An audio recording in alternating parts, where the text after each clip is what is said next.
going on, YouTube? Episode 3, or Chapter 3. What do we call these? Volume 3? Chapter 3 of NerdTurd Talks. This is volume 1 for our first all series. Of the entirety of the Mandalorian will be volume 1. Bang, baby. Chapter episode 3. 3, which is covering chapter 3 of the Mandalorian. So, episode 3 of chapter 1 of the Mandalorian.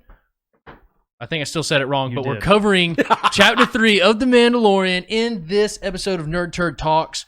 It was lit. If you thought episode 2 was slow and boring and pointless, then you should have zero complaints about chapter 3 because I loved it. It was action-packed. So it good. was called The Sin. Ooh, the sin. And I have some theories on what actually the sin was. But basically what happens is Mandy, as we affectionately call him, shows up, drops off the bounty after the cute little scene of little baby Yoda playing with the little ball, which was super cute. I'm not going to lie. I did. Yes. My heartstrings were pulled. He took it away. My heartstrings were pulled. And the callback at the end. We'll get to it. So that's not a toy. He drops off the bounty, gets his Vespar. Vescar is paint, ain't it? It's like paint you can buy. He gets his steel, goes back, makes some hardcore armor. It looks tough. It does. He needed it. Gets some whistling bird bullets. Yeah, that just come out, and those things. We'll talk more about them, but they are hardcore. Then from there, what happens? Oh, he gets buyer's remorse. He also has a confrontation with his guild afterwards, where they basically say he's sold out to the Empire. Yep. Yes. Right. So that confrontation happens, which is very important for what happens later in the episode. He said he sold out to the Empire. Yeah, and he also, here's a moment that I think is more significant than even I can really wrap my mind around at this point, is when the guild leader pulls out and says he's gotten rich off of that job that Mando delivered to, and he pulls out a bunch of that steel as well. Yeah. So but anyway, so he has that. He just goes to get another job after he drops off little baby Yoda, and then once he's kind of flying away, he's like, I wonder what they're doing to that little guy. Yeah. Which I think was the sin. I think the sin in chapter 3, titled The Sin, was him questioning the code. I think a lot of people would jump right to the conclusion of him going AWOL, stealing baby Yoda, and killing everyone in sight would be the sin. I think his sin was questioning the code of the bounty hunters, because that was very significant. The emphasis they put on it twice when he asked, what are you going to do with it? He asked him, it's the old guy who Gene has a hot theory on. Hot one. What are you going to do with it? He says, whoa. It's not like you. It's not like you, Mr. Bounty Hunter. But I don't know. I like that. Go ahead and hit him with the end of the episode. What happens at the end? Goes hardcore. Kills everybody. Everyone dies. You have something more specific? Well, yes, I definitely have something more specific. He goes, kills everyone, gets baby Yoda, but then as he's escaping, they all come after him. So, and then his guild shows up at the 11th hour, if you will, and comes to save him. Yeah, the Mandos come, and what was their little mantra? This is the way. This is the way. So, okay, because now it's no longer I have spoken. Now it's this is the way. We got some mantra-filled episodes, guys. Love it. Then he escapes, and then at the very end, he gives baby Yoda the little toy. He just gives it to him, and it's just, our Mandy's a little softy. I love him. He's a softy. Mandy is a little softy. I was very entertained. Yes. From the get. Gene, you have a theory that I think is very interesting that I want you to expound upon. So it's actually one that you, I think, mentioned in our first episode where we talked about it, where and this goes back to you guys watching the episodes. You know that my Star Wars knowledge is limited, and I'm just watching through, and so the timelines and stuff are just like unfolding in front of me. I am more and more convinced as we watch The Mandalorian that I don't think we have been given a name for who this guy is yet in The Mandalorian at all. Nope. Just know he's associated with the Empire because there's an Empire robot. Yep. So I think the guy who gives Mandy all of the Beskar, who basically is paying him for the Yoda baby. Every episode that I've watched since we've talked about it, I have been more and more convinced that this character, that old guy, has the potential to be Snoke. Love it. Whoa, love hot it. one. I love everything about that. Not only does he look like him, but just the way that he talks, and he's got that little slithery effect. He has very he has a very slithery. slithery effect. That's a great way to put it. He's very interested in the Yoda baby. Not only is he interested in having the Yoda baby captured, he was the one who wanted it killed.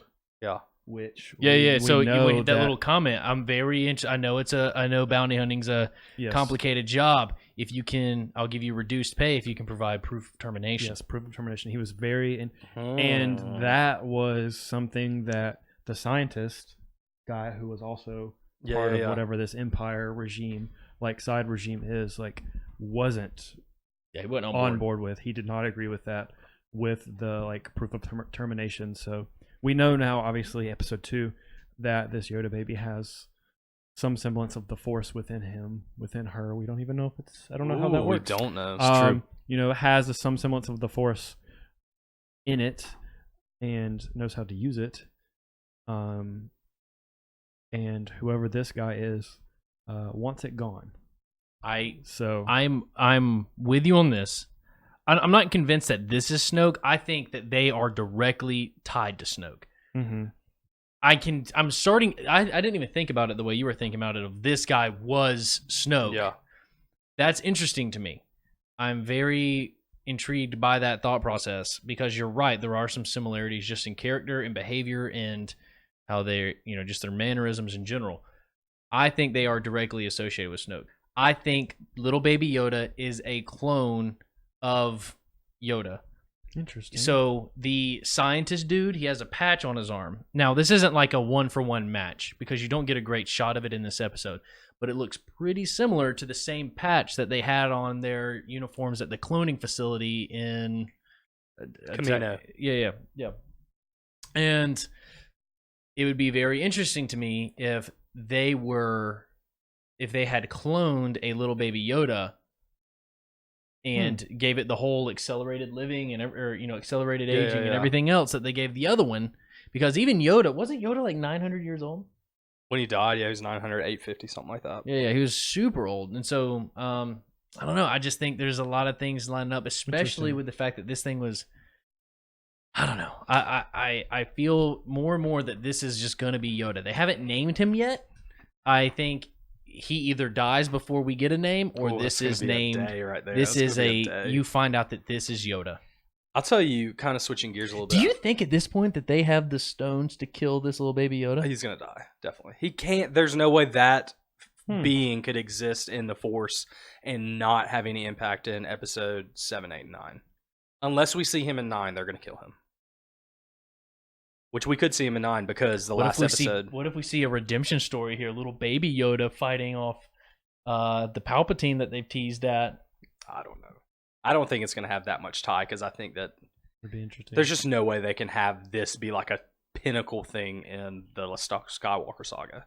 No way. The timeline, it's just too disconnected. I'll tell you what I'm excited about that I think this episode did, and I talked about this a couple episodes ago, but one of the things that I'm excited about is I just think it delved more into the Mandalorian lore. Like, we're finding more about who the Mandalorian are, how they operate. So this was the first one that we really saw, even honestly, any interaction besides just with Mandy and his guild leader, the lady who has an awesome helmet, who's basically calling the shots. It's just very cool to see that, because I think that, more than anything, that's what I was interested in coming into this series. I want to know more about this mysterious clan, the Mandalorians. Like, I feel like we just haven't seen what is this? What is this race? Who are they? Why are they? Yeah.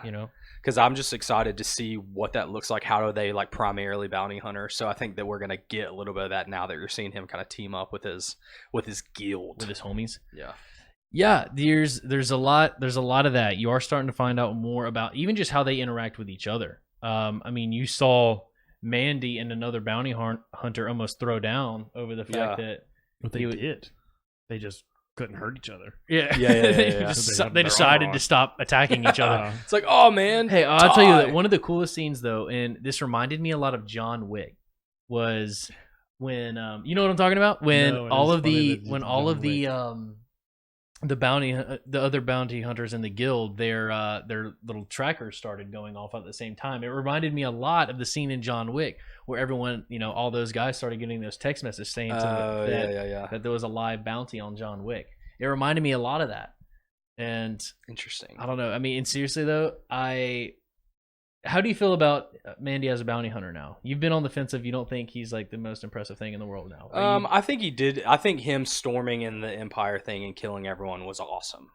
Now, I also think it was awesome that he had the stones to just fight all those people when clearly there was no way out. And I mean, he couldn't defeat them, but rightfully so. Like I get that. Yeah, there was hundreds. There was so many people that he had to be in a reinforced. But no, I definitely think that this is starting to show that he is skilled, that he can do some stuff. I feel better because he didn't just get his butt beat the entire episode like he has the first 2 episodes. My favorite part was when he decided to go back to rescue the Yoda baby, and he knocks on the door for that little like robot eyeball arm thing to come out like it had 3 times already. And he literally comes out and he just rips it off and then just walks off because he knows that the like stormtroopers are going to come out afterwards. Yeah, dude, he literally just grabs it and like yanks it off and then dude, he punished that walks thing. Walks off. You think that was a droid, or do you think that was like an animal? What, that he ripped the? Yeah, that was definitely a droid robot camera thing. What if it had a human eye? But it didn't. I don't know. It could have been a Grievous eye. It could have been, but it wasn't. It was a robot eye. Could have been. Yeah, I don't know. The episode was interesting. It was very action packed. I really want to know what the deal is with this baby. Like, I really can't think.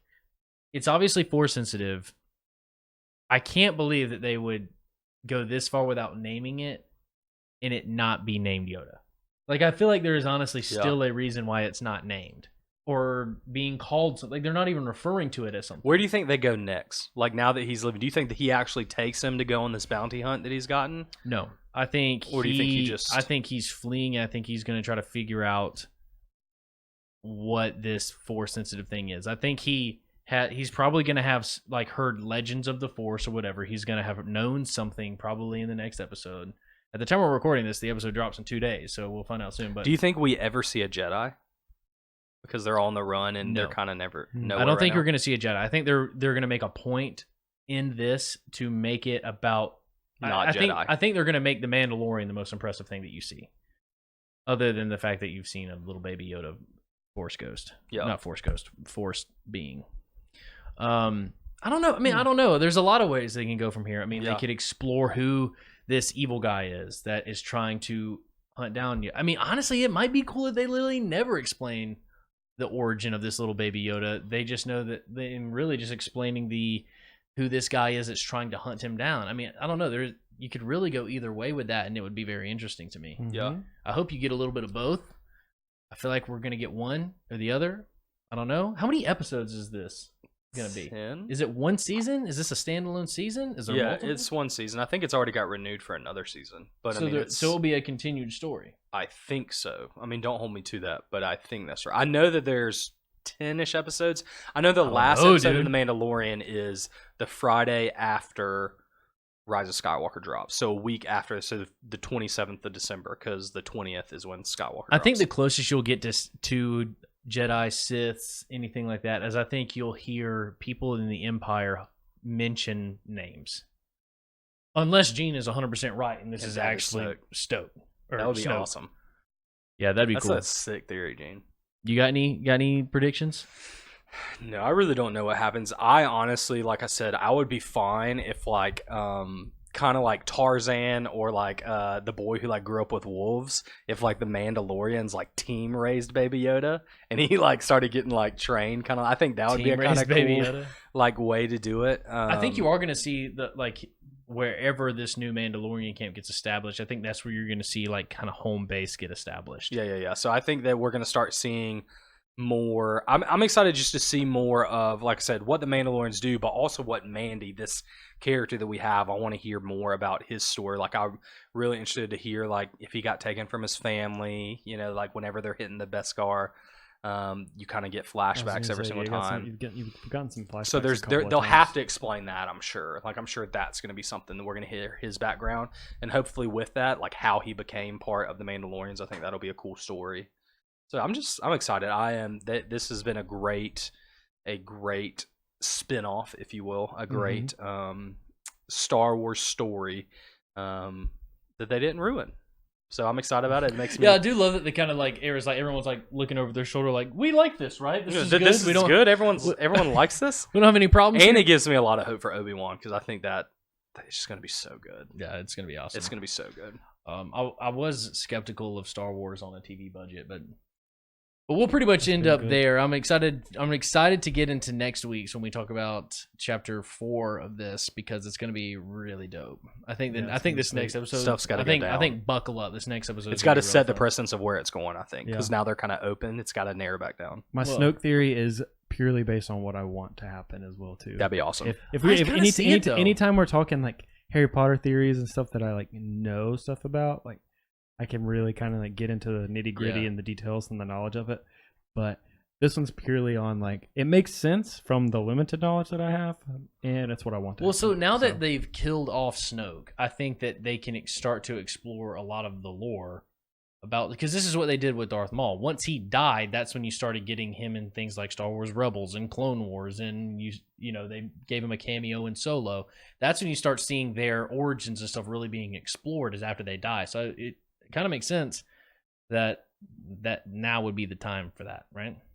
But we'll wrap it up there, right? Anyone got anything else to add? I'll say it. Chapter 3, NerdTurd Talks, in the books. Leave us a comment. Let us know what you guys want to hear us talk about. Make sure to like, subscribe, do all the YouTube things. If you leave us 28,000 likes, we'll drop episode 4 next week. Peace.